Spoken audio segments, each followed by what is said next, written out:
look at the sort of second part of the deponent verbs, which is really using them in other moods. And just a quick reminder that we have quite a range of different ways of using verbs, depending on whether we're talking about something in the past or in the future, or whether we're talking about something in the present. And those are all in the indicative mood. So you have these different tenses: the past tense, future tense, the present tense. And obviously in Greek, we've talked about we have this sort of imperfect and aorist tense, which gives you this idea of undefined natures, or if it's continuous. There are these other moods that we talked about with the luo verbs. And so in English, we have the imperative, which are commands, exhortation, pleas, requests, and they're not always a forced sort of command. Sometimes they are more of just of a plea, but they can all be put into the imperative. That's the imperative mood. So things like you teach the lesson, write the example, as I put there, teach. They're giving you an instruction of some sort. Then we've got the sort of general idea of a verb, which is known as the infinitive. So we would say to teach, and we can talk about those that follow. Sometimes we use the infinitive that follow certain verbs. So we use things like I wish to teach. So I wish is one of the verbs, it's in the indicative. To teach is the infinitive, it tells you what I wish to do. And then another mood is the participle, and the participle is huge in Greek, but in English it's a verbal adjective, and usually indicated by the ing at the end. So participle, like while teaching, he sat down. So the main verb is to sit, but we've got this other extra bit of information that comes in. So we use a participle, and as we get more into a whole section on participles, we'll find how versatile they are, particularly in the Greek language. And then one which will come along later, the subjunctive, which is the mood of uncertainty. So I may do something, that kind of thing. So we have loads of different moods in order to express different actions for the verb, so that we kind of have this sort of versatile way of using our own language. And that's what we've been looking at in terms of the Greek. So we've been looking at these deponent verbs, and the deponent verbs are these verbs that we at this stage are just talking about having slightly different endings. They mean the same in terms of the way we translate. And so last time we looked at the indicative, all the tenses, and there's the big list of them that we have. We used ruomai, which means to rescue, as our sort of base verb to help us. What I want to look at now is just the 5 ways. So the imperative in the singular and plural. So that's the command, exhortation, the infinitive, and then the participle, just at the moment, the masculine nominative, the singular and plural. Participles can come as feminine and neutral as well, because they might be kind of helping out with a different noun. But just for now, we're just going to look at masculine nominative participles, and both of those can come in the present and aorist tense, which gives you which has a particular idea about again, normal sort of idea of being undefined. And when we look to the participle, which we'll look at, we'll talk about how that might help us in terms of just whether the action is simultaneous or previous to the action of the main verb. So all of those things, what matters in one sense is that it's no different to when we looked at these with luo. In terms of their meaning, the main difference, only difference really, is the fact that we just got a new set of endings. So if we just take ruomai again,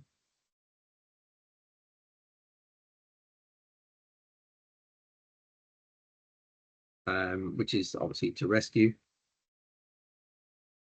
And then, so we have a main stem.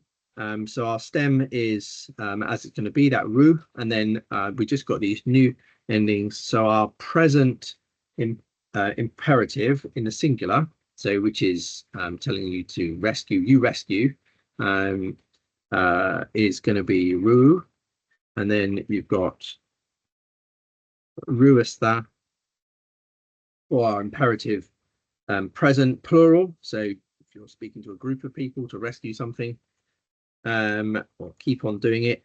And then in the aorist has its sigma attached to it. Now, note that when we talk in the indicative tense, we add the epsilon at the start of it, and we only do that when we are referring to a time frame. And with these moods, the aorist is not giving a time frame really, as such, and so it doesn't have the epsilon added to it.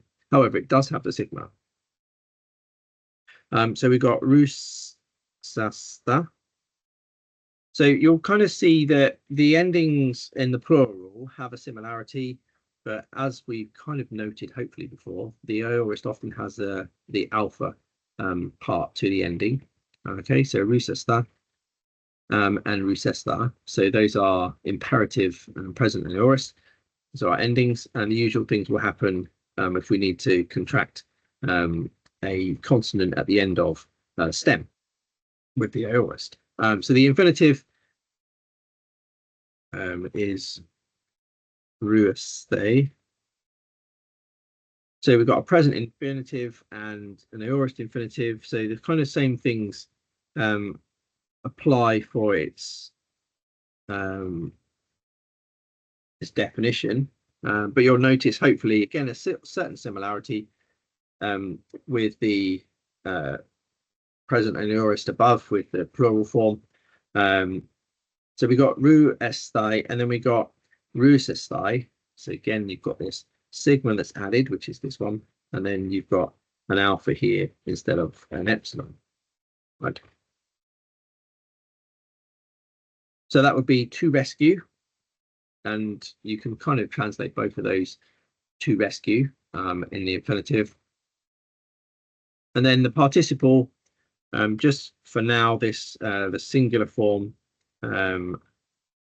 We've got ruomenos,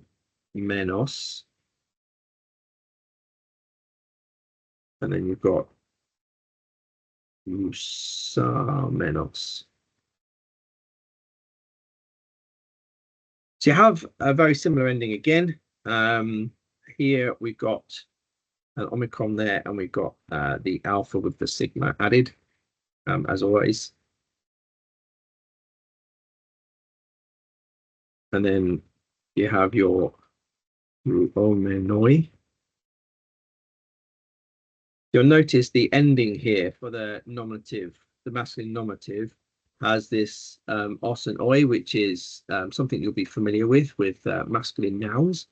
And then we've got in the aorist, it's a similar idea.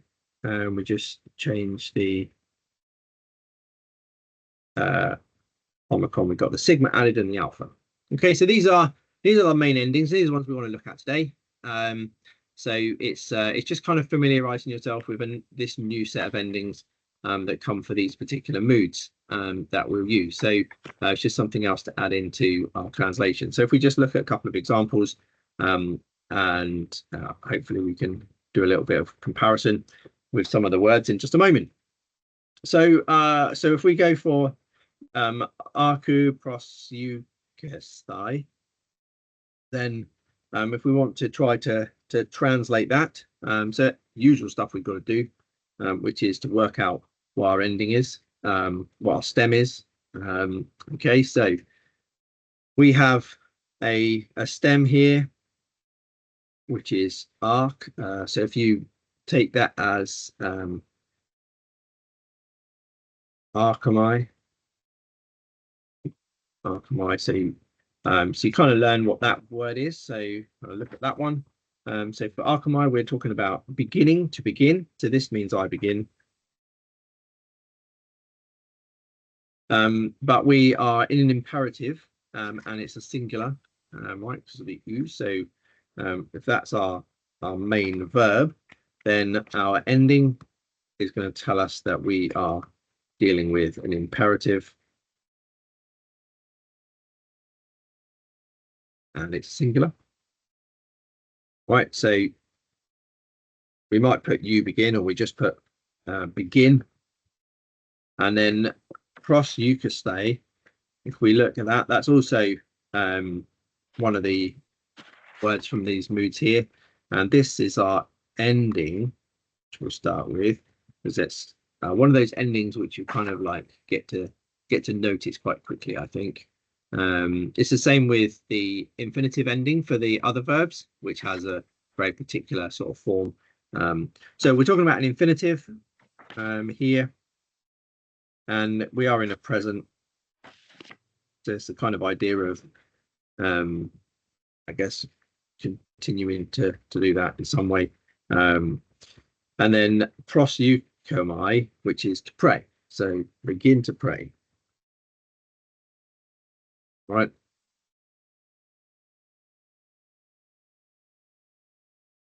Okay. So number two, just to remind you here, so I might have only just mentioned it briefly with this particular example, something that will come up. So we've got may have to stay.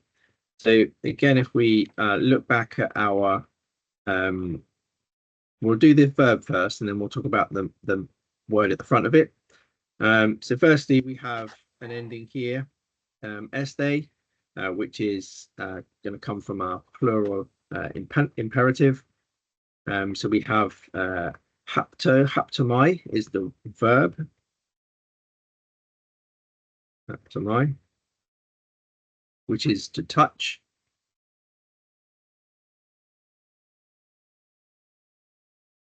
Okay, so it's a plural imperative, so to touch.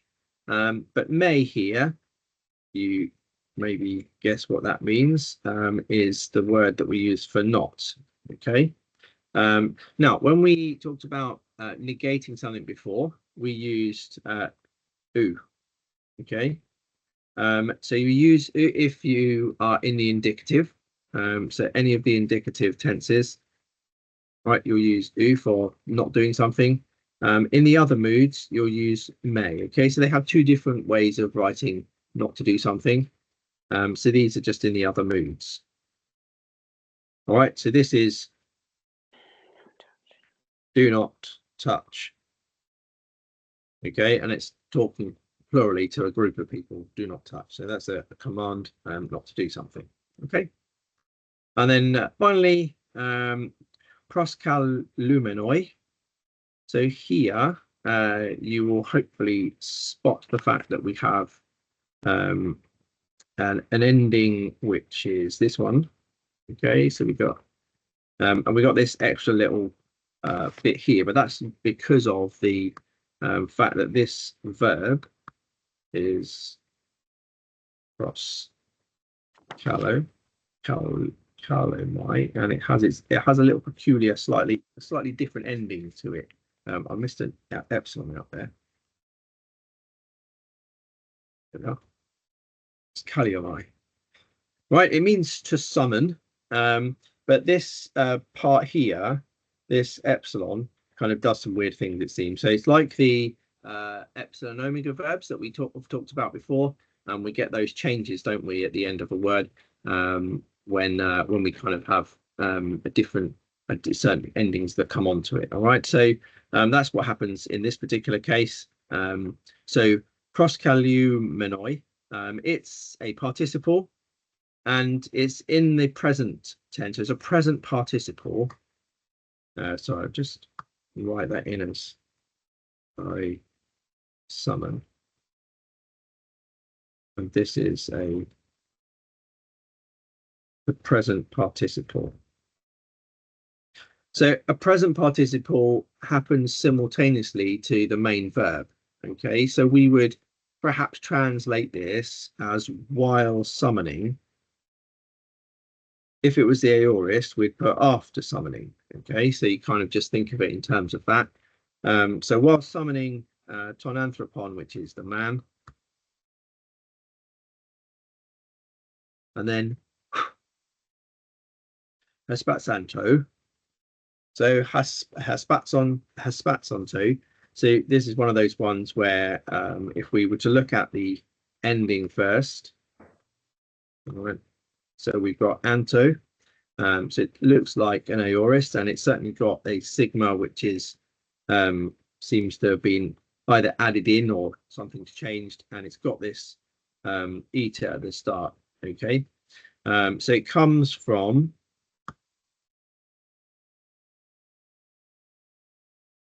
paspatsomai, okay, which means to greet.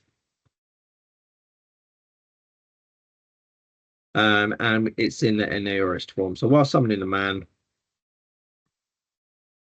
and then it's so this is, notice this is in the plural, so this needs to be, oops, excuse me, so this needed to be in the plural as well, because it's referring, whatever these people are doing, they're doing this as well. Okay, so while they're summoning the man, they are also doing something. So we need to have an agreement. These need to agree. Right, so they need to be both plural. So so we can just put they greeted him. Okay, so a little bit trying to go on there when you're trying to translate things. Okay, so that's a little bit of sorry, a few examples of how to use different moods that we have, which we've got there. Perhaps a chance for you now to do our first little task, which is simply to just try and put the words in the correct box. Okay, I'll try and make it a little bit bigger for you, so you can actually see the thing. All right, so it's really just about identifying. See if you can do without looking at the table if you can, but you might need to start with. So there's a whole load of words down there. If you can think about what their meanings are, and then just pop them in the right box, I thought that might be quite a good thing to start with. You don't need to translate them. This is about identification. We'll do a little bit of translation in a moment. Okay, and I'll stop the recording now.